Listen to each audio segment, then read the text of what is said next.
Yo, what's up, folks? It is Friday Eve, Thursday night for those who like to keep track of the days of the week. And of course, we are a day away from Christmas Eve. So to everyone tuning in tonight, whether you're here stateside, overseas, down in Brazil, we thank you for tuning in. And we hope that everyone gets to enjoy the holidays with their family. So we do appreciate everyone tuning in. It is episode 102, and I couldn't be any happier because of two reasons. One is for ND Kalu. And I know you guys, it's been a while since you've seen him either in Philly or have seen him as far as on TV. But Andy Kalu is with us tonight, which is always great. And I'm thankful for the opportunity he gave me out there in Houston when we were at the iHeart Radio studios for Sports Talk 790. We'll get a little into that as far as the talk at the studio. And you guys are going to enjoy the conversation tonight because all we plan on doing here is, as always, to have fun. Not only that, but we also have Nic Lisi back with us, our beat writer that we haven't seen since probably August. I want to say the last time we saw Nick. So two great gentlemen here tonight. We plan to have a lot of fun with. Once again, we hope that everyone enjoys their holiday. We hope that everyone is safe in their travels. And whatever you do, don't forget to thank the man upstairs because he's the one that makes everything happen. So let's enjoy the evening. Let's get the show started. Fuji is off tonight, but he probably will be chiming in. But nevertheless, I'm Angel. This is episode 102. And this is Broad Street South.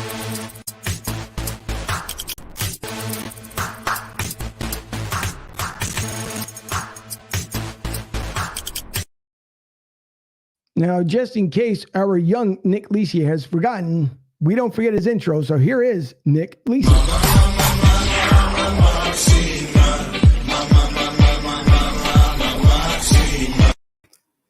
Listen, Ducky, how are you? Too smooth, back in the building. Angel, thank you so much for having me back on. It's been a while. I'm officially done with my fall semester as a sophomore.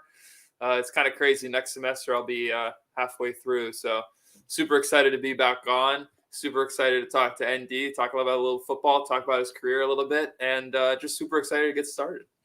Yeah, it's going to be definitely a good time tonight, and that's for sure. And for those who don't know how to find ND Kalu, well, let me explain to you how you can do it here as I bring the screen up here to the full screen. You guys can download and or even listen on the iHeart Radio app at Sports Talk 790, just like you see here on the screen, if I can get my mouse rolling over there. So as you guys can see there, if you go into In the Trenches, what you can end up doing there is it'll show you the past broadcast that he has on. If I click it over there in time, there it is. So it shows all the past broadcasts from ND Kalu's show, whether from the start, from during the week. So if you guys miss something, you always go back and catch a replay. But not only that, don't forget that also ND Kalu will be inducted into the San Antonio Sports Hall of Fame. And you talking about some milestones that this gentleman has done and never forgets where he comes from. Also, if you guys look for him, you can look for him at ND Kalu on Twitter.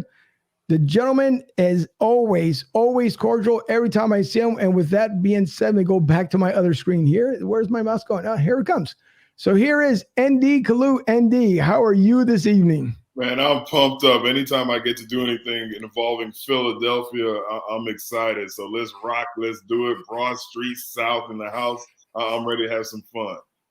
Guys, we are live from the LG Direct Sales Solution Studios. And by the way, as I always usually normally ask how the weather is, which the same way we talked about the other day on your show when I called in on Tuesday. Yesterday was horrible. It was raining all day, which is unusual here in Florida. But today made up for it. We had sunny skies, about 75 degrees, and it's going up into the 80s coming up this holiday weekend. And I from what I hear, also in Houston, it's going to be pretty daggone nice. It's supposed to be 83, on Christmas Day. And you know what, Angel, Nick, I have mixed feelings. I'm grateful that it's going to be clear, it's going to be sunny. But Christmas, you know, I feel like I should be putting on one of those old Bill Cosby sweaters or something on Christmas Day. Now, listen, it is weird. Don't get me wrong, because especially like down here, the biggest thing that I had to get used to was moving down here. Like, you don't see Santa Claus and like reindeers and stuff because it's dry, it's hot. So it took some adjustment originally. But then you have some folks where you end up seeing the what's the word I'm looking for here? You'll have Santa Claus now in Bermuda shorts, Bermuda t-shirts. So the adjustment's been pretty good, but I can't complain because the weather down here is absolutely fantastic. So I have no complaints when it comes to the weather. But Andy, I want to talk about, first of all, a couple of things which is near and dear to our hearts. One is, your years being with the Eagles, drafted by the Eagles, then sent over to DC, if I remember correctly, then came back 2001 to 2005 season, which it's always good to see someone come back home, especially when he start off. It would have been great to see you win a Super Bowl, but hey, things happen. But I would like to know, before we get into as far as the coaching talk, what exactly want to make you play a professional sport? And was that your first desire as a child growing up? It absolutely was. I mean, Angel, when I was young and I first watched my first NFL football game, I was probably second, third grade. I said, that's what I want to do. Like, that's what I'm going to do. That's what I want to do. It sounds corny now, but I'm thankful. Every night I would pray to God, please let me make it to the NFL. And, I'll do this, that, and the other when I was a little kid. It was just something, watching Walter Payton out there, the 85 Bears, when I was just a youngster. I knew it was something, it was a dream that I just had to fulfill. It got to the point where it wasn't even about will I hope. It was like, I have to make it to the NFL. That was my thought process as a youngster. No, and believe me, it's got to be something when you're able to, when you can achieve something, and when you're dreaming about something and making it happen, it's got to be the most fulfilling thing in the world, because a lot of us obviously would love to play a professional sport. A lot of us would love to do things professionally. And sometimes you put your heart, soul, and mind into it, and then something happens along the way. For a lot of the players that we've seen during the college ranks, they've, it's been a busted up ankle, a knee, or something else, and preventing them to move on to the NFL.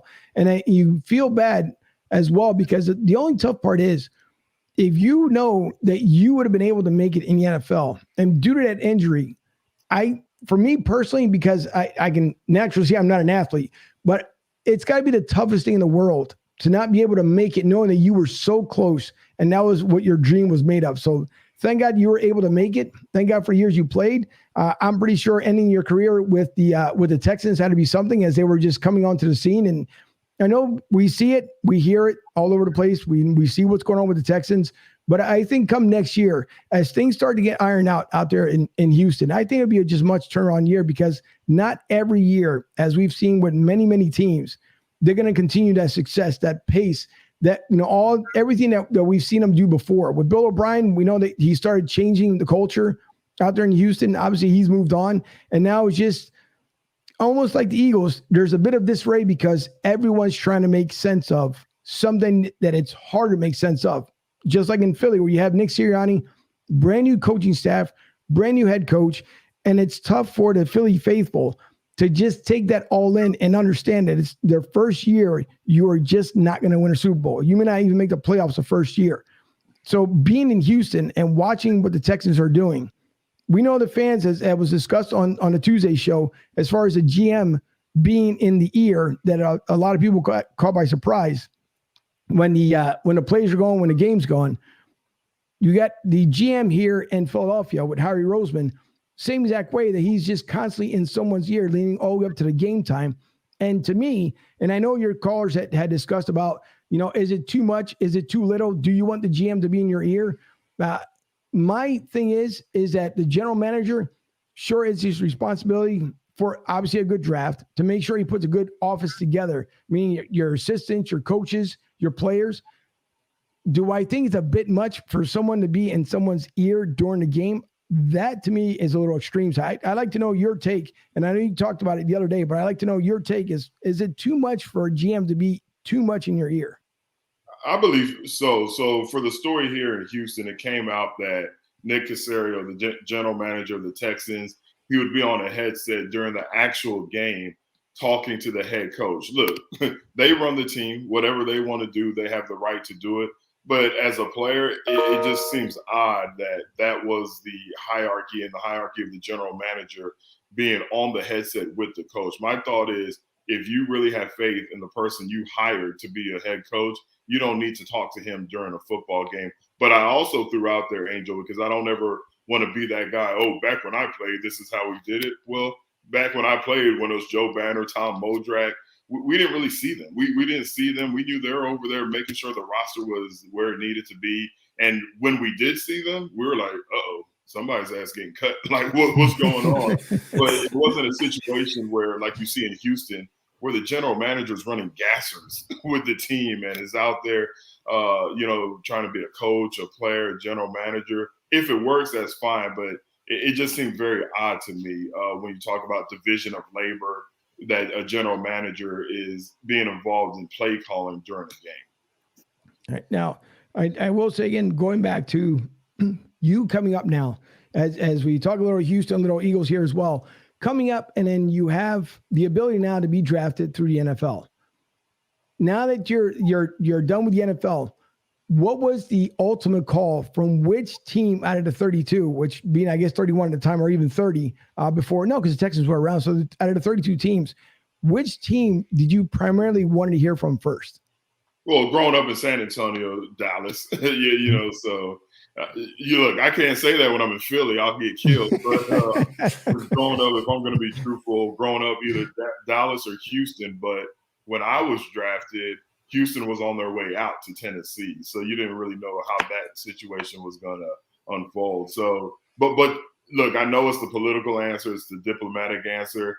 When you're at that point, and when you're a 5th round pick, so all these names have been called before yours, you don't care who calls your name. I don't care if it's in Green Bay, Buffalo. I just wanted to go. So to get Ray Rhodes on the phone with me, and he asked me if I wanted to be a Philadelphia Eagle, that was the best sound at the time. ND, do you remember your pre-draft experience? Like, you have like a pro day, a combine, all that? Yeah. Good question, Nick. Yeah, no, I remember it like it was yesterday. We went to the combine in Indianapolis. Funny story. They roomed me with a guy who snored so bad. And keep in mind, let me step back. This is the biggest job interview in the history of job interviews for an athlete who wants to play in the NFL. It's this 2-day event called the Combine. So you have to be on point in everything you do. I'm already undersized. I'm coming from the smallest Division I school in the nation at Rice University, and the chips are stacked against me. So I have to put on a perfect show. I get to my room. They room me with some guy. He's snoring so loud, I just can't sleep. And I'm like, what am I going to do? I can't sleep. I have to run the 40 tomorrow. And I remember it was so bad, I had to get my pillow, my blanket, and I just slept in the hallway. And one of the scouts, they've been out drinking or whatever. So he was walking. He sees me sleeping. He's like, man, what's going on? Does the guy have a girl in there? I was like, nah, he's snoring so bad that I can't even sleep. And I remember he said, oh, man, it can't be that bad. I said, don't even open the door. So he put his ear against the door. And these are big, sturdy hotel doors. And he can hear it.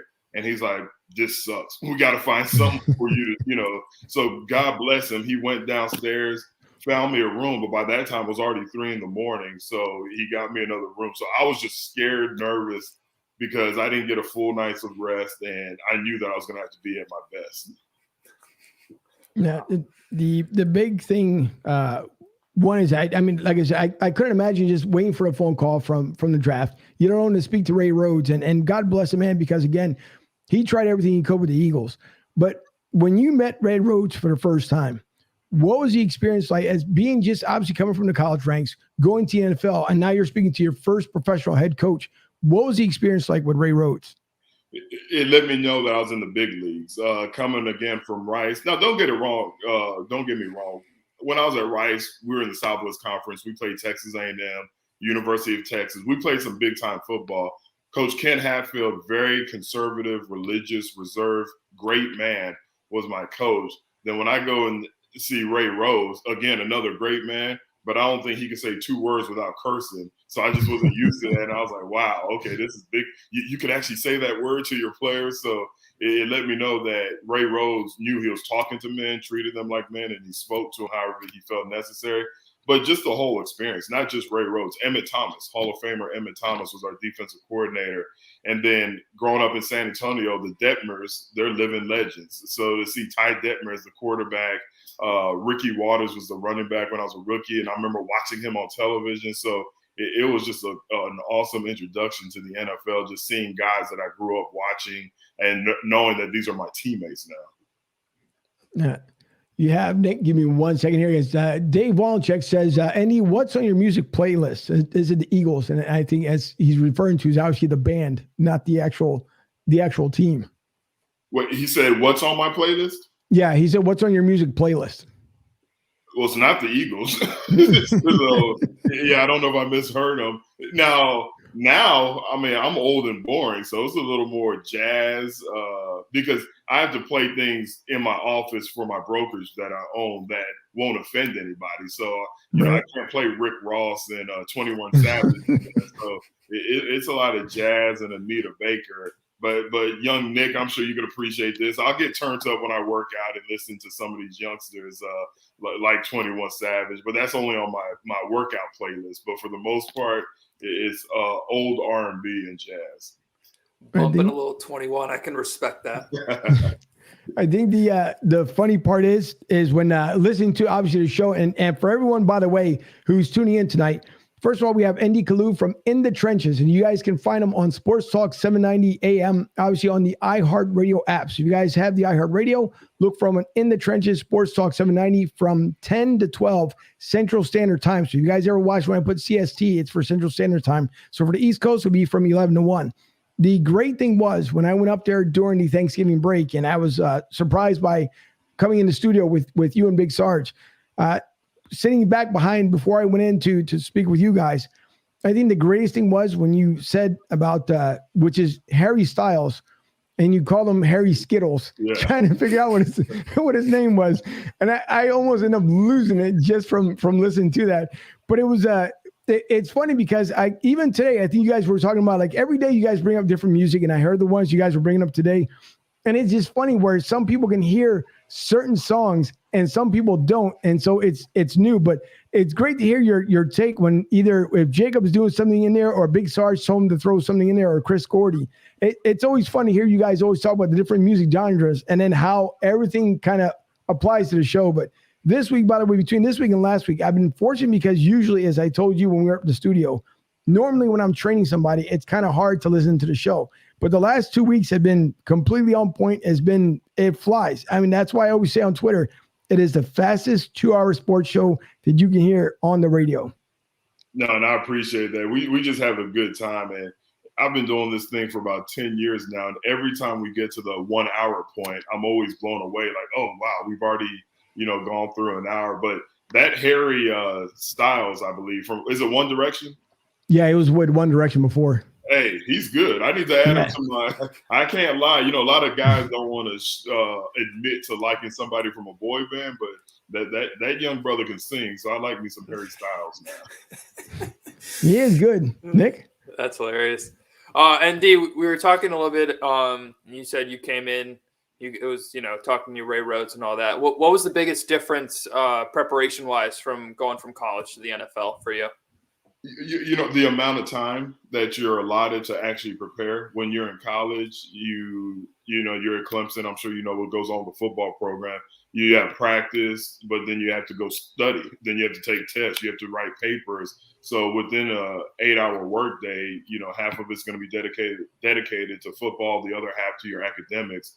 When you get to the NFL, and that's what helps me, and I believe that's what helped me, it's just all football. So the cool thing is, even though they're throwing a lot at you in the NFL, when you go home, it's not like, oh, crap, I got to write this 20-page paper and then study my playbook. It was, no, just go study my playbook now and study it more, whatever I need to do. So the biggest surprise shock, well, there's so many of them, but was the amount of time we were able to dedicate to our craft, to our sport. Yeah. Now, dealing with as far as when you came back in 2001 to 2005, you got Andy Reid that's coming up now coming from the Packers, obviously learning how to become a head coach and then taking his team to a different level. Coming back to Philly, dealing with Andy Reid, what was the difference between Ray Rhodes to Andy Reid? You know what? That's a great question. I don't know how fair it is for me to answer because my rookie year, I was a deer in headlights, eyes wide open. Then I broke my hand, and it seemed like the team and what was going on with me was in disarray. And then I left that year. So what happened is I was drafted by Philadelphia. made the team my first year, broke my thumb, stopped. I didn't play. Then they brought in Hugh Douglas, and then I got cut, and I went to Washington for 3 years, kind of proved to myself and to the NFL I could play. Then I came back and signed a 5-year deal with Philadelphia. So when I came back, Angel and Nick, the team, like Andy Reid, is very, very, very organized. He's a great delegator.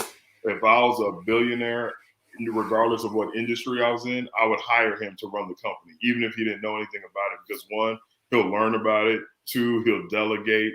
And 3, he has a talent when it comes to organization. So the team was just organized when I came back. Like we knew to the second where we were going to be on the practice field, meetings, our breaks. Everything was just so organized. And that's the one thing that I remember when I came back to Philadelphia, the business structure that they would run the organization with. ND, we all view Andy Reid as kind of an offensive guy. He played defensive end. How much communication is there between an offensive-minded coach and the defense? Is there a lot would you talk to Andy a lot on a weekly basis, or how does that work? People always think that I'm about to follow it up by saying something negative. I get that question a lot. And in my 5 years with Andy Reid, I may have said 100 words to him. And I still think he's the best coach that I've been around because he did such a great job delegating. So it wasn't like I don't want to talk to him. Maybe he didn't want to talk to me, but it wasn't that. He was such a great delegator, and he hired great people. Tommy Brazier was my defensive line coach who had been in the league for 50-plus years. The late, great Jim Johnson, may his beautiful soul rest in peace, was our defensive coordinator. And if you know anything about the NFL, anything about defense, you have Dick LeBeau, Jim Johnson, and those are the best when it comes to defensive coordinators. So to answer your question, Nick, there was no need for me to talk to Andy in a good way. If Tommy Brazier was such a great coach, everything I needed to know I got from Tommy Brazier. Jim Johnson was the best, in my opinion, defensive coordinator, and he was like our coach. If you talk to Bobby Taylor, Troy Vincent, Brian Dawkins, Hugh Douglas, like Jim Johnson was like our coach. That was our guy. So the only time we heard from Andy, Big Red as we called him, before games, pep talk, the Saturday night before the games in the hotel, he'll talk to us. To tell you the truth, I can't even remember any kind of conversation with Andy Reid, but I still have so much respect for him as a man and as a leader. I think the big thing, Dave and Rick, hang on to your questions there. By the way, Honey said, "Ouch" on your thumb there, in case you end up missing it. She as you were talking about it there, and Timbuktu, I see you from Redline Radio LLC. Timbuktu doing good things over there. By the way, Troy. Couple things here. One is Troy Vincent. How amazing is it from where he started to where he is now at the NFL, and someone who is, again, just dedicated not only to his craft as far as playing the game, but then the ability to be able to move up and keep progressing forward. And I don't think he's done yet as far as, being where he wants to be in his NFL career. No, if you know Troy, you're not surprised. I mean, that's how he conducted himself in the locker room as a football player. When we played, he owned multiple businesses. When everybody else was getting ready to go to the club after practice or after a game, he was going to work. He was putting a suit and tie on to go into a networking event. I'm not surprised one bit that he succeeded the way he has after his playing days. And when he becomes commissioner, I'm going to tell a bunch of people, yeah, I told you so, because he's that impressive. He's that sharp. He's that business-minded. He's that great of a leader that I'm not surprised at all. Well, I hope that he does, because no offense to Roger Goodell, I'm not a Roger Goodell fan whatsoever, only because he just continues to change his mind up so much. And then when he says he's going to support something, he doesn't support it, or he just thinks it's the thing for the moment, as we've seen many times with Roger Goodell. So I hope that Troy Vincent does get to that leadership position. And I think that's when you'll see the bigger changes in the NFL that need to be done. But there's two comments that I see up here, at least two questions. One, Dave says that who is the best teammate I guess you ever played with? Ooh, great question, David. Hard to answer.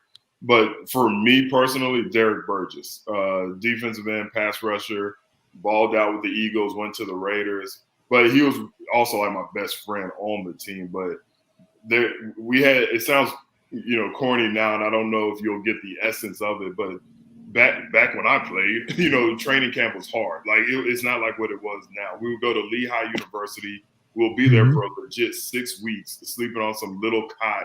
It felt like you're almost in a jail cell. And there'll be days where you wake up and you're thinking to yourself, I can barely move. How am I going to make it through a 2-hour practice and then another 2-hour practice in the evening? And Burgess and I would always have this little back and forth where he'll ask me, hey, how do you feel? Then before I can answer, he'll say an explicitive and be like, it doesn't matter because you got to go out there and work.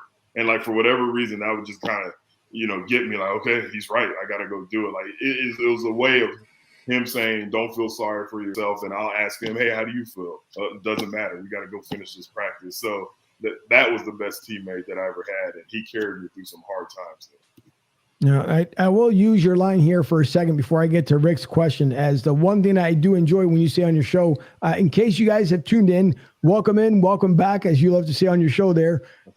And then, for everyone who's just joined us here, we have ND Kalu, former defensive end for the Philadelphia Eagles, now on Sports Talk 790 from 10 to 12 Central Standard Time on In the Trenches with Chris Gordy and with Big Sarge and Jacob Beck behind the glass. So, and those guys do an amazing job over there. Chris Gordy, he's, the knowledge that gentleman has as well. It's your show, as I told you guys, even in the studio, even though I didn't get a chance to meet Chris when I was up there, but as far as how you guys flow, how everything just keeps going, it's amazing. Like you guys, there's never that hiccup or that little gap in between. You guys can't find something to say because something flows all the time. And then speaking of flowing, something you had mentioned today, as far as if anybody has seen any kind of old 80s movies, as far as like breakdancing or anything else like that. And I do remember showing you this, and I still have it for those that hopefully can see. This is back in the day in the 80s when you talk about breakdancing, not only part 1, but also part 2, just so in case I got to go back to bringing out the cardboard floor, the tile floor, in case we have to bust some moves here, but I can't do it here in the studio as much as I want to. That is hilarious. But I see Rick's question. He says that I saw Vincent Jackson's cause of death was from excessive drinking. Is that a big problem in the NFL? Great question. I just saw that yesterday also, Rick. I'll tell you when it becomes a problem: when you retire. When you retire and you're looking for something to fill that void and you just can't get it from anywhere. A lot of guys go to the bottle. At one point years ago, I found myself drinking more than I usually have in the past. And it's definitely something that is a problem once you retire. Now, I'm not saying guys don't drink while they're playing. They drink, but then they sweat it out, sit in the sauna, and you have so much structure and so many things that you have to focus on. You don't have that time. But when you're retired and you don't have anything to do, you have money in the bank, so you don't have to work, it does become a problem. That's a very good question. What do you how do you recommend? You said that you were there, obviously not as bad as Vincent Jackson, but what do you tell retired players that maybe are getting there? How do they get themselves out? Get busy. Find something to do. Even if you have $10 million and sitting in the bank, you don't have to work. You still have to find something to do. You don't want to be idle. Well, they say idle mind is the devil's playground. That's one of the realest statements out there. Like, that's so real. And if it's football you like, get into coaching. Even if you don't want to be an NFL coach, a college coach the neighborhood high school team. My man Jacoby Jones, a guy that I was at the bar with a lot here in Houston, he ended up coaching a high school team in Baltimore, and it gave him something to do. He doesn't have to work another day in his life. So, Nick, a big thing is these guys have to figure out exactly what interests them outside of football and just embrace it. And it's we hear about, and I don't understand, ND. The one thing is that as much as the players are told to start curbing a lot of the head-to-head contact, we still see it. And I don't understand it for the life of me. As they've been trying to make the helmets more impactful, that it's supposed to absorb most of the shot going to the brain. But we continue to see these players still putting their head down before they're going to make contact. And you can hear it, I mean, clear as day now with these microphones, as they've gotten better and better during gameplay, you can hear that crack of that helmet. And even some of the guys out there catching a pass, sometimes just a run, and it could be just something where they're falling backwards, and we see them just becoming unconscious. And then they have to go through the safety protocol, as they should. And I'm glad the NFL has definitely stepped up on that behalf to make sure these players are eligible to come back. Not just one of these things, let me go ahead and rub a cortisone shot on you, bring you back out there and keep playing. Because we've seen guys pass now from the NFL because of issues they've had from these helmet-to-helmet hits, from all these impacts that he had. I mean, your body goes through it. And again, me not as an athlete, but for what you guys prepare for leading up to the season, the entire season. Now, if you make it deep in the playoffs, you're going to Super Bowl. I mean, that time off you guys have, people think that first month you have is enough time to recover. That takes a while for your body to recover back, especially depending on how hard you played, the injuries. You guys play for bonus. There's so many different elements that come into the game. But I'm wondering, how much more can the NFL afford to have these guys, other than basically tossing them out the game for a flagrant foul? But how much longer are we going to continue seeing these head-to-head impacts where it seems like now, guys, it's not even the head-to-head impacts. Now we start seeing guys taking out knees and ankles to the point where they don't want these players coming in for the rest of the game. So how much longer is it before Goodell actually does something about it? See, you know what? Here's where you and I would respectfully disagree on this topic, because you just mentioned you're still seeing head-to-head contact, which you're 100% correct. You are seeing it. But in my opinion, just my humble opinion, it doesn't appear to be intentional. Like you can't – I don't know how people can see me, but I'm seeing Nick right now on my screen. If I'm aiming for his chest, if I'm trying to make a clean hit and I'm aiming for his chest and he gets the ball, he's naturally going to just duck down. And then our helmets are going to collide. And guess what? The defensive player gets a 15-yard penalty, gets fined $30,000, gets – good, smart people like yourself, Angel, saying, wow, that was a dirty hit. When I watch football now, first I have to remind myself it's inherently dangerous sport. It's just a dangerous game. I don't know what defensive players are supposed to do, because you took it a step further and you even said now you're seeing guys go low and hit them in their knees. We just saw Chris Godwin, a great wide receiver out of the Tampa Bay Buccaneers. His season's over, torn ACL. When you look at the hit, back when I was playing, you'd be like, man, that was kind of dirty. Why'd you go so low? But now when I look at it, in my mind, I think, man, that guy was trying to make a clean hit. And if your initial aiming point, if your initial target is the wide receiver, offensive player's chest and below, you better make it lower, because once that wide receiver ducks his head, you may have had every intention to hit him in the chest for a clean hit. But once the receiver ducks, you're going to have head-to-head contact. So now you have to make your aiming point, your target, the hip or lower. And then it does appear to be dirty. But I really believe those are guys who are actually trying to have clean hits. Because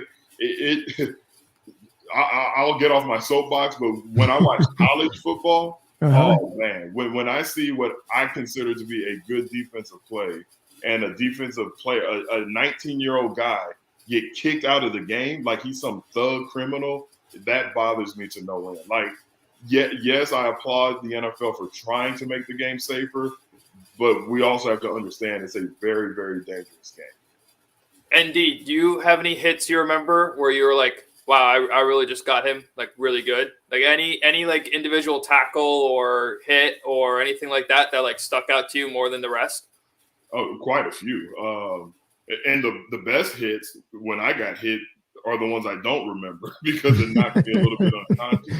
Back then, we didn't have, all this protocol. So I do remember the year after I came back to Philly, it was a guard pull, and the guard hit me so hard when I was playing for Philly and we were playing against Washington. He hit me so hard. I saw all my former teammates from Washington, and I was like, oh, that's the huddle I'm supposed to be in. So I started walking over there, and John Jansen, the big offensive tackle, he like turned me around, pushed me, and was like, no, you're an Eagle now. And, pushed me to the Eagle huddle. And we all kind of laughed about it when we watched it on film. But, nowadays I probably would have missed 2 weeks or so. But, so there's all kind of times where you get hit, and what we call cobwebs, now we know those were actual concussions. Yeah, and I know that, again, because what's seen out there on the field and what we see on TV, it's pretty. If you see it slow down, it's kind of hard to see as far as what could have been dirty, what could have been clean. Now, there's been plenty of plays that I know that I've seen this year as far, as well, where you can hear the contact, but then once you get to see the replay, then it's like, okay, I can see it. Some of them, again, some of these guys, there was a Thursday night. Eagles played Tuesday night, and there looked like a horse collar grab on Jalen Hurts coming from the inside, even a hold. Yeah. And then there was nothing done. Like, I don't know where the refs were. And then you have times where the refs, which I think they're kind of getting a little bit too much control of it as well, because, all right, everybody should have the opportunity of celebrating. The excessive celebration flag, the taunting flag, which that's the one I will say that I don't agree with, because, come on, it's part of the game. You mean to tell me that you can't walk away and just like shrug your shoulders just a little bit from somebody just because either it was a good hit or he got you or something else? And now we're just throwing out these flagrant fouls, and all these different just flags, which to me, it just seems a little bit too ridiculous. And let the players play when it gets to this point here. So I would love to know your take. Is it too much that the referees are being involved with? And do they need to kind of step back maybe next season, this offseason, and see, okay, how many times are we going to view on tape that really shouldn't have had a flag thrown out there?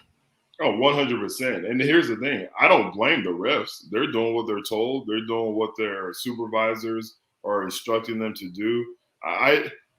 You know what? I don't even like the taunting. I don't like the act of taunting. So I'm not even worried about throwing a flag on taunting. If you hit somebody hard, you don't need to stand over them. Like, you have to have a respect for your colleague. It sounds like we're about to disagree on something else, but the horse collar, that's one of the worst calls of football. When you tackle, and that game, I don't know if y'all remember this, the reason for that rule was when I was on the field playing for the Eagles against the Dallas Cowboys, and Roy Williams horse collar tackled Terrell Owens and broke Terrell Owens' leg. And that's when Terrell Owens famously came back like a man-child from that injury and played in the Super Bowl. The year after that is when they had the first year of the horse collar rule. But let's think about it.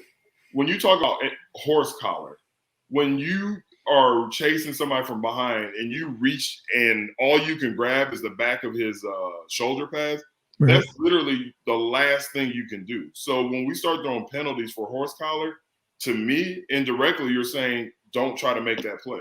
Like, don't try to make the play, because you very rarely see it when you're close enough to the offensive ball carrier to where you can actually wrap him up or you can grab another part of his body. When you see a horse collar, that's when a defensive player is reaching and grabbing the last piece of equipment, piece of the body he can grab to bring down the ball carrier.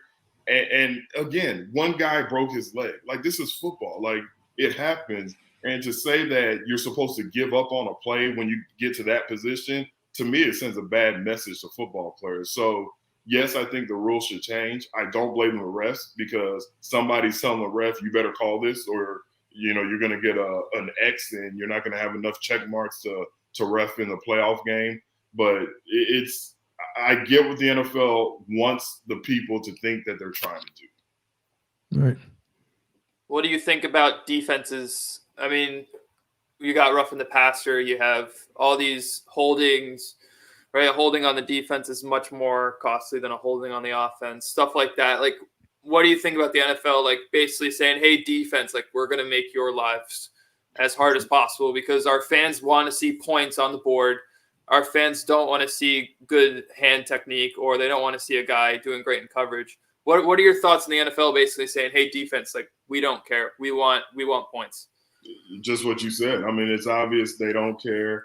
The defensive players are second-class citizens. And I'm not complaining. I'm not whining. I sound like I'm whining. But I'll say this on the flip side, as a businessman, as a business owner, I get that you have to cater to the masses, and the masses would rather see Jalen Hurts throw a 50-yard touchdown to Greg Ward than they would want to see, a great play by a cornerback. So I get it, but there are some plays where, as a defensive back, I don't know what he could have done. Like, when the ball's underthrown, and the defensive back is, running to defend the wide receiver, and the wide receiver stops because it's an underthrown ball, and he runs into him. If I'm the coach, I would be the worst defensive back coach in the world. I'll be like, what can you do? Like, I don't have any coaching points for you, because to play defensive back in this game, it's tough now. I would bet. Nick, you have something else? Yeah, sure. So, you mentioned the Eagles a little bit. Jalen Hurts do you like, not like? What do you want to see from his last 4 games? He's got 3 years left on his deal, so he's got quite a while. What do you want to see from him over these next, I guess, couple starts before the playoffs start?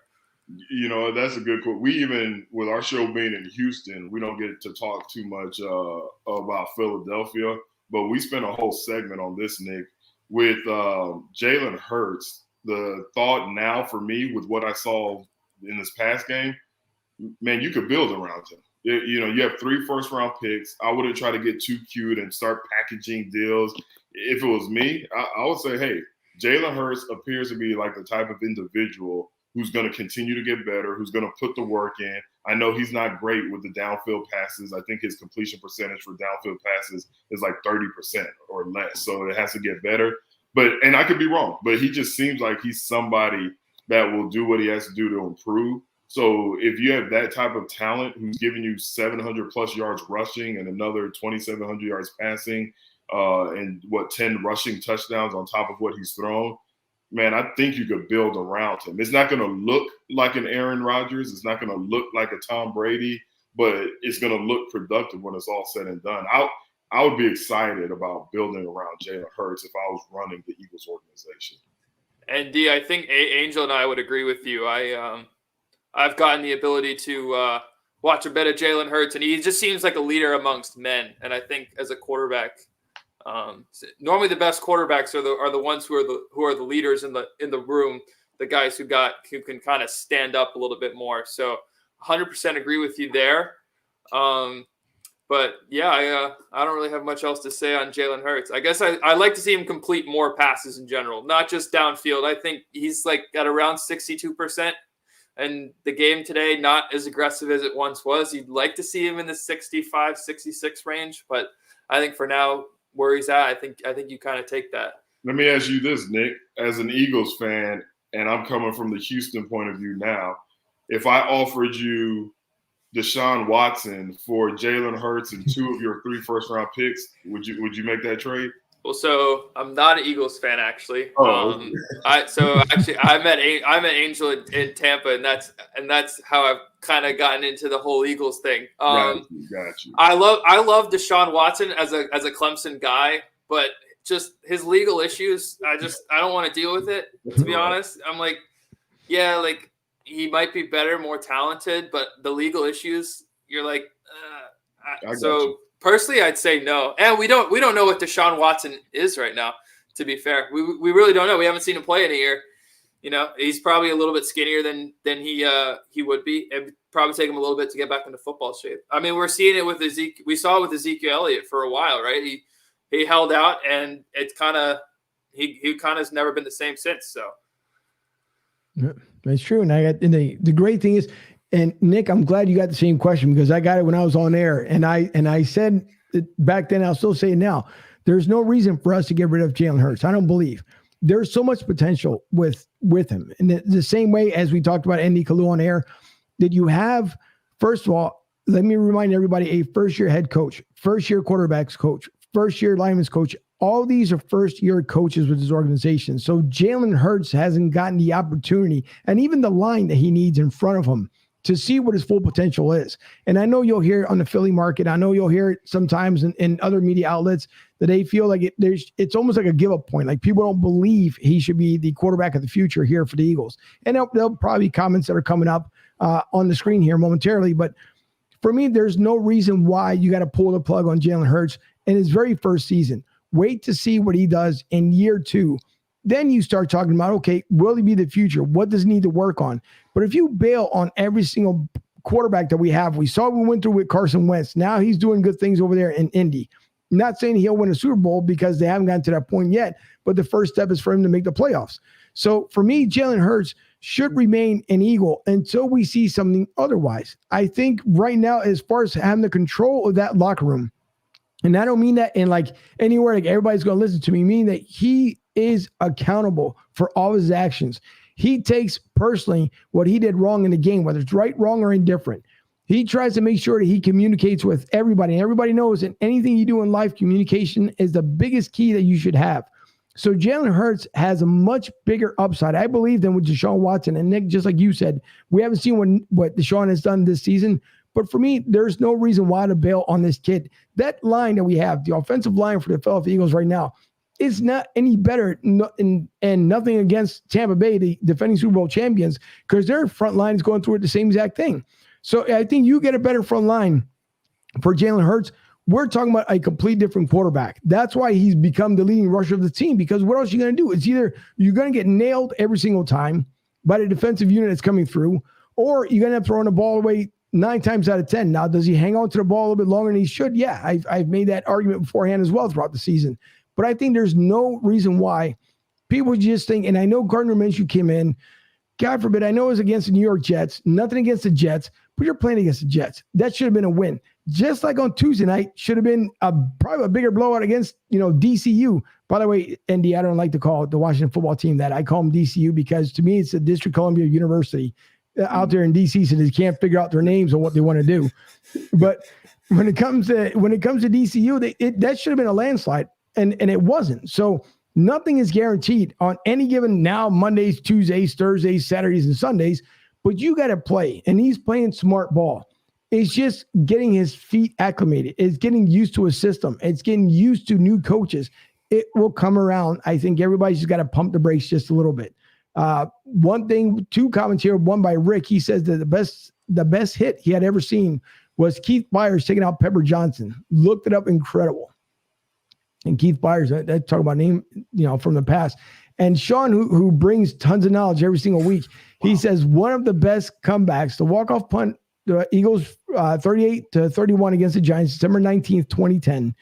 East Rutherford, New Jersey. New York had taken a commanding 31-10 fourth quarter lead. But Philadelphia quarterback Michael Vick threw 2 touchdown passes, ran another score to tie the game at 31-31. Then the Giants punt as the clock wound down, and Deshaun Jackson bobbled the ball, returning it for 65 yards for a touchdown as time expired, marking the first time in the NFL history that this occurred. And unfortunately, the rest of the comment didn't come in. But again, it was like the miracle of the Meadowlands first time around, Andy. I mean, it's crazy. Even Deshaun Jackson may not have gotten the best out of Philly. Unfortunately, when Chip Kelly came around, now he's trying to, I guess, at this point, finish out his legacy out there with the Raiders. But Deshaun should have remained an Eagle. And unfortunately, things didn't work out. But you got to give it to the man. At least he's tried. He's tried to do the best he can to help out every team. Lord knows he burned the Eagles when the Eagles went down there in 2018 in Tampa Bay. First play from Fitzmagic, a big bomb down the field. So, it's just things happen for a reason. But, yeah, it's just the way it is. And I know you got to run here shortly because you got many things to do here tonight. But I want to play back something here. And I know you weren't as far as part of this, but this is part of Philly, is part of history from what we've seen. And since you didn't get the chance to celebrate the Super Bowl with the guys, I want you to celebrate with us as we saw it in Philly. So because you're here, obviously you are an Eagle. You'll forever be an Eagle. Regardless of whatever team you play with, especially with DC, we won't hold against you. But even though you play with them, but I want to show this here because it's been a while since we've all seen this. So give me a second here.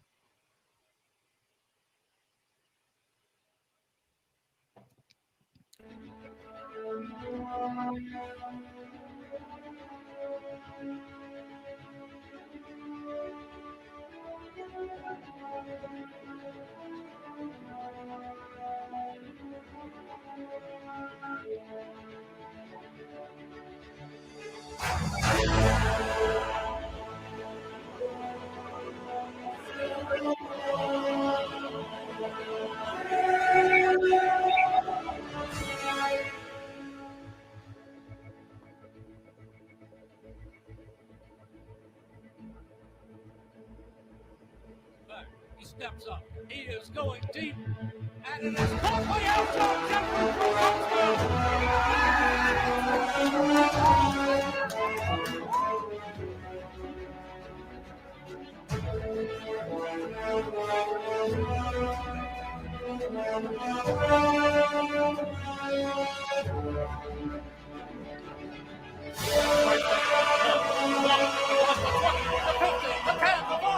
It's right into the end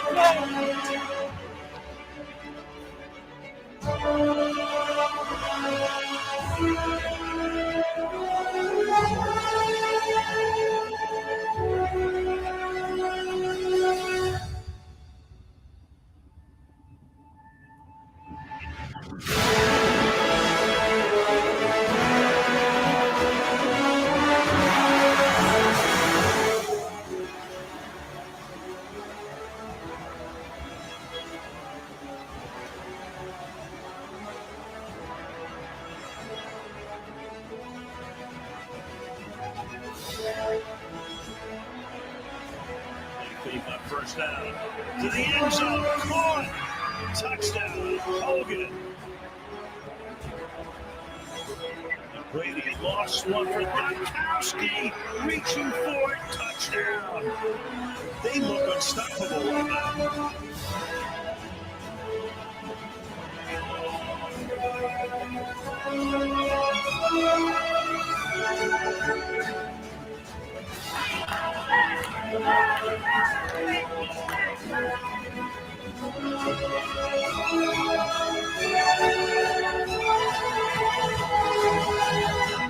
Foles fires, slant, touchdown! Zach Ertz!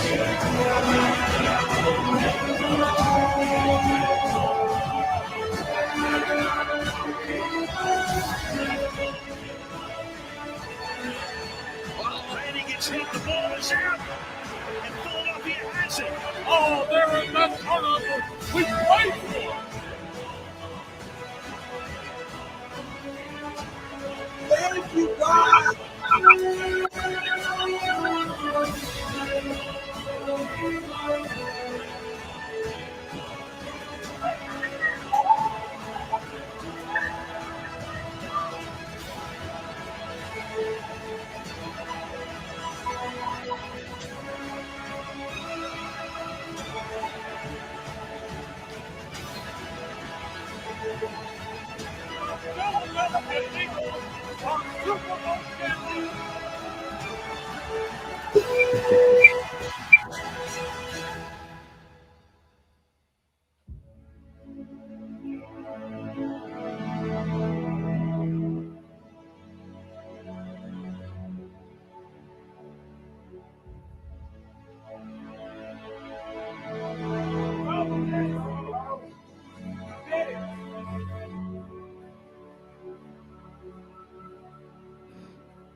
And Andy, you know more than anybody in this city, right? It is the toughest thing to do to impress the fan base, to be hard-nosed football, to be one with this city.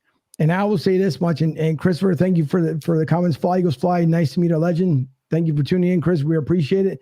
I will say that moment, and I'm going to bring in my co-host here at the same time because I know he's on the road, but that moment in history, you talk about waiting 52 years for the greatness, for the biggest celebration this city has ever seen. And at that time, when I was going through it, that could have been at the most perfect time. And even in Philly, because there was a lot of people that were going through it. I wish that you were part of it back when they should have done it and took care of business in 2005. But I will tell you this much, Andy, for just that day, that week, I didn't go to work, by the way, the whole entire week. I called out the whole week because I was just in celebration mode. But I know for you, respectfully as an Eagle, as a former Eagle, to understand what that moment meant to all of us. And I wish you were part of it. So I want to make you part of it by celebrating with us tonight. Well, I feel like I was a part of it, and I haven't told too many people this. So every Super Bowl, even when I played, if we weren't playing in it or if I wasn't in my the town that I was playing for, me and my father, we watched the Super Bowl together. And when the Eagles won it, I watched it upstairs at this house in my movie room. And usually when the Super Bowl's over, it's like, okay, you know, I take my dad home and just go about my day. When the Eagles won it, a tear came down my eye because I knew what the Philadelphia folks, what it meant to them. Like, Nick, with all due respect, you'll have no idea unless you go to Philadelphia. Like, I cried when they won for joy for the city. And it sounds corny, it sounds silly. There wasn't an envious bone in my body. There wasn't any thought like, oh, I mean, you always wish you could have done it, but I was so proud of those guys. And I knew, and we saw pictures during that montage and video of grown men crying. And I was like, yeah, I feel you. I feel you, because it means the world to Philadelphia. I've played in other markets, but the way the Eagles play, it sets the tone for the city. So, yeah, I wish I was there, but even here in Missouri City, Texas, upstairs in my little TV room, whatever you want to call it, yeah, I shed a tear out of joy when I saw them, the way the boys competed, and when I saw that the game was over and they were hoisting up that championship trophy. There was something else. Hey, Fuji, are you there? Fuji, are you there? Might have to bring him back. But Fuji. Oh, might have to wait for him to get the audio. No, it's the absolute, honest to God's truth. Listen, I did the same thing. That one picture they showed where the room was entirely green. So it was myself, Jimmy Seltzer, 9040 WIP, the whole crew was there. And I was recording it because I wanted to see the natural reaction of the entire room when they ended up winning all. And I had it going on Facebook Live. And when they won it, it was unbelievable. If for I want to say maybe 5 seconds, I was enjoying it because the confetti was coming out and everybody's having fun. My dad calls me and the Facebook feed automatically cuts out. I'm like, no, Dad, wrong time for you to call, but it's all right. But he was calling me because he was down here in Florida and he wanted to call because he knew I've been a fan for obviously all my life. I continue to be a fan of Philadelphia Eagles.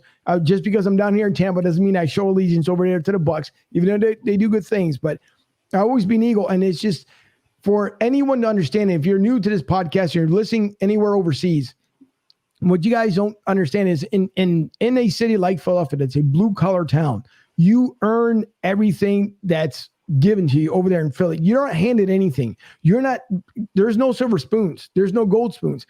You earn everything because you work hard for it. But as a community, you believe in each other and you rise together as a community. So I just wanted to put that out there, ND, because again, even if you didn't see it, I know anytime I'm down, believe me, that's the first thing I go to because it uplifts you to remind you that no matter how long it takes you to get there, eventually you get to that pinnacle top. And just, it was fun celebrating with you. And I'm trying to see if Fuji comes on before we land when you go here. He's trying. Lord knows he's trying. That's what happens when you go mobile. He says, I'm in the green room. Thank you for coming on. No, he just thank you. And man, you know what, Angel, I'm going to have to pick your brain, all this technology. We're going to have to bring some of what you're doing to our show because this is pretty impressive. Man, listen, no problem. As I told David Murphy, and for those who didn't know before the show went on, Andy Kalu has a 3-year contract now here with Broad Street South. So whatever you need, we'll make sure we take care of things so we can take care of business. But no, listen, whatever you need, brother, you let me know. Like I said, I'm first of all, I'm humbled and honored and blessed for you to put me on air when I was out there in Houston. Hope to get back out there again so I can have a night with you guys. I know that the day I went down there, you guys were doing a couple things, but also just mentioning the show and the Tuesday, which will become a Tuesday segment of me calling in just to give you updates as far as what happens here with the Eagles. I'm beyond thankful. So ND, thank you for what you do. I appreciate it. No, thank you for having me on, Nick. It's nice meeting you. Angel, not to get too far off subject, but thank you for not just being supportive of what we're doing over at Sports Talk 790, but for defending our freedom. Like, we're in one of the few countries where we can walk around and not worry about some whack job just killing us because we have heroes like you, soldiers like you, who fought and continue to fight for our freedoms. And I've been to third world countries, and I don't think people really who have not been to other countries and who don't know what y'all do, the heroes of this world, of this country, in the military, like it's invaluable what y'all do for us. And it's because of people like you, I can talk about sports and not worry about some building blowing up because people like you are protecting us. So I really want to thank you for that. No problem. Thank you. And I'd do it all over again if I had to, even at the age of 51, 21 for those who are listening, but even at the age of 51, I would do it all over again in a heartbeat because I love this country. I don't agree with everything that's going on today, but I would defend this country until the bones pretty much go brittle, because there's nothing like it. When it's like doing what I do now that I absolutely love. When I took the oath at the age of 18, it meant the world to me. And to this day, it still means the world to me. What I'm thankful about here in Florida, anywhere you go, they're constantly thanking veterans. I mean, you get veteran discounts. There's all kinds of stuff that goes on here in Florida. So even what people hear from the government that Florida's not that great, I beg to differ, because when you come down here as a vet, they try and do the best they possibly can for you. And so, Andy, listen, thank you, because I would do it again. Running to danger is no big deal. Now, as a civilian, would I do it? Listen, I don't have protective stuff. So, but as far as the service, yeah, I would definitely do it again. Fuji, I can't hear you, unfortunately, so we'll have to get another day with Andy to come back on. But Andy, listen, again, congratulations on for the nod for the San Antonio Hall of Fame. That's going to be fantastic. And that's coming up, in April, the actual benefit and the induction? Yes, April 23rd. They did the announcement a couple of weeks ago, and April 23rd is when I have to go find a suit so we can actually make it official. Well, and listen, that's good. And for everyone else who tuned in tonight in the comments, we do appreciate it. For my sponsors, for Tampa Joe's at 9316 Anderson Road in Tampa, Florida, as it'll come up here on the screen here. Great place for as far as getting food to be out there, where the Philly to South, the official fan club of Broad Street South, you guys can catch them every game day. And it's just not Eagles game that are played there, because you can go on the restaurant side. You guys can check out the local games as well. But thanks to Mike Goodwin and the whole entire group, I hope they have the best holidays. I know they had a fantastic year coming back out of COVID. So everyone, please continue to visit Tampa Joe's at 9316 Anderson Road. If you come off from an airplane flight, it's only 10 minutes away from the airport, right down Veterans Highway. You guys can't miss it. Also, visit tampajoes.com, where you can get gift cards, gift certificates, and do the best you possibly can to support, local businesses. Also, for lgdirect.net, thanks to Larry Gilman. Oh, I came back up here. To Larry Gilman for his credit card payment solutions that you guys may need, and or for apparel. Yes, apparel. Go to lgdirect.net, where you guys can hook up with Larry Gilman, just like we did here, to get all your home essentials. So thanks to everyone again who tuned in. Thank you, ND, once again. I know I'm going to let you go here, because if not, we can go all night. But we know you have stuff to do. For Nick, thank you for coming back. I'm glad that everything's going well for you here in your sophomore year down in Clemson. Thank you, Angel. Appreciate it. ND, Thanks for coming on, man. Appreciate your time. Thanks. Keep up the good work, Nick. Congrats on finishing another semester. Thank you, man. Appreciate it. And for our invisible producer behind the glass, we thank you very much. The same way with Debbie, my other producer there in Studio B. Everyone else, we will see you Sunday for some pregame action, Eagles versus Giants, and we will see you all on Sunday afternoon. Everyone, have a great night, a happy holiday, and be safe.